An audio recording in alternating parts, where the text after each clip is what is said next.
LPU ప్లేస్మెంట్ల రికార్డులు సృష్టిస్తోంది. Final year student 2.5 కోట్ల ప్యాకేజ్ పొందుతున్నారు. 1700 మందికి పైగా ఎల్పియు స్టూడెంట్స్ 10 లక్షల నుంచి 2.5 కోట్ల ప్యాకేజెస్ పొందారు.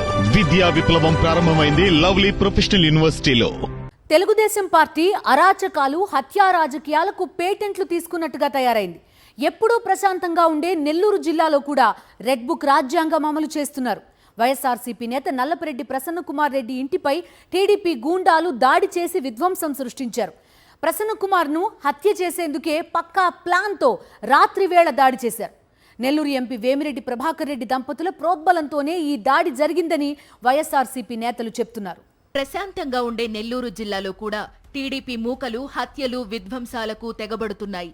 ఇప్పుడు ఏకంగా వైఎస్ఆర్సీపీ మాజీ MLA, Kovur party incharge Nallapureddy Prasannakumar Reddy ఇంటి మీదకే దొమ్మికి వెళ్లారు. 200 మంది టీడీపీ గూండాలు రాత్రివేళ ప్రసన్నకుమార్ ఇంటిపై దాడి చేసి బీభత్సం సృష్టించారు. ఇల్లంతా ధ్వంసం చేసి ఇంట్లో ఉన్న ప్రసన్నకుమార్ తల్లి 80 ఏళ్ల వృద్ధురాలిని బెదిరించారు. మొదట ఇంట్లోని సీసీ కెమెరాలు ధ్వంసం చేసి విధ్వంసానికి పాల్పడ్డారు. అయితే వీధిలోని సీసీ కెమెరాలు, స్థానికులు తీసిన వీడియోలతో టీడీపీ గూండాల అరాచకమంతా కళ్లకు కట్టినట్లు కనిపిస్తోంది. టీడీపీ నాయకులు నెల్లూరు జిల్లాలో కొత్త సంప్రదాయాన్ని ప్రారంభించారని నల్లపురెడ్డి ప్రసన్నకుమార్ రెడ్డి మండిపడ్డారు. తనను హత్య చేయడానికే వేమిరెడ్డి దంపతులు ఈ దాడి చేయించారని ఆగ్రహం వ్యక్తం చేశారు. కొత్త సంస్కృతి తీసుకొచ్చారు నెల్లూరు జిల్లాలో. నాకు తెలిసి నెల్లూరు జిల్లా చరిత్రలో ఇటువంటివి జరగలేదు ఎప్పుడు కూడా. ఫస్ట్ టైం ఈ విధంగా ఇంటి మీదకి దాడి చేయడం. డబ్బుందని కదా ఆ అహంభావం ఎందుకు, అంత పొగరెందుకు? ఇవ్వమనండి. నేను మాట్లాడాను నిన్న సాయంత్రము, ప్రెస్ మీట్ పెట్టి దాన్ని కౌంటర్ ఇవ్వమనండి. అది చూసుకొని మేము కూడా ఇస్తాం. అదే జరగాలి ప్రజాస్వామ్యంలో. ఇదేంది ఇళ్ల మీదకి వచ్చి దాడులు చేయడము, చంపేయడము, బెదిరించడము? వైఎస్ఆర్సీపీ నేతలు జిల్లా ఎస్పీ కార్యాలయానికి వెళ్లి నల్లపురెడ్డి ఇంటిపై జరిగిన దాడి గురించి ఫిర్యాదు చేశారు. ఫిర్యాదు సందర్భంగా కూడా పోలీసులు కొంత డ్రామా క్రియేట్ చేశారు.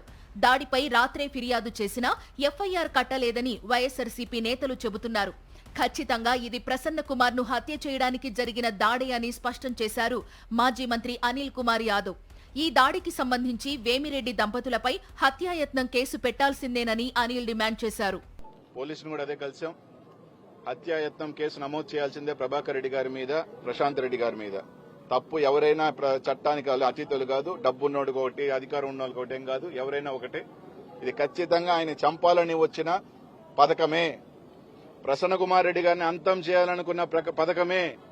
లేకపోతే 200 మంది ఆ టైంలో ఎందుకు వచ్చారు? ప్రశాంత నగరంలో జరిగిన టీడీపీ విధ్వంసకాండ చూసి జిల్లా ప్రజలు నిర్ఘాంతపోతున్నారు. ప్రసన్నకుమార్ ఇంటిని పూర్తిగా ధ్వంసం చేయడమే కాకుండా 2 కార్లను కూడా నాశనం చేశారు. ప్రసన్నకుమార్ ఇంటిలో ఉంటే గనుక ఆయన్ను ఖచ్చితంగా హత్య చేసేవారన్న వాదన గట్టిగా వినిపిస్తోంది. అందుకే నెల్లూరు ఎంపీ వేమిరెడ్డి దంపతులపై హత్యాయత్నం కేసు నమోదు చేయాల్సిందేనని వైఎస్ఆర్సీపీ నేతలు డిమాండ్ చేస్తున్నారు.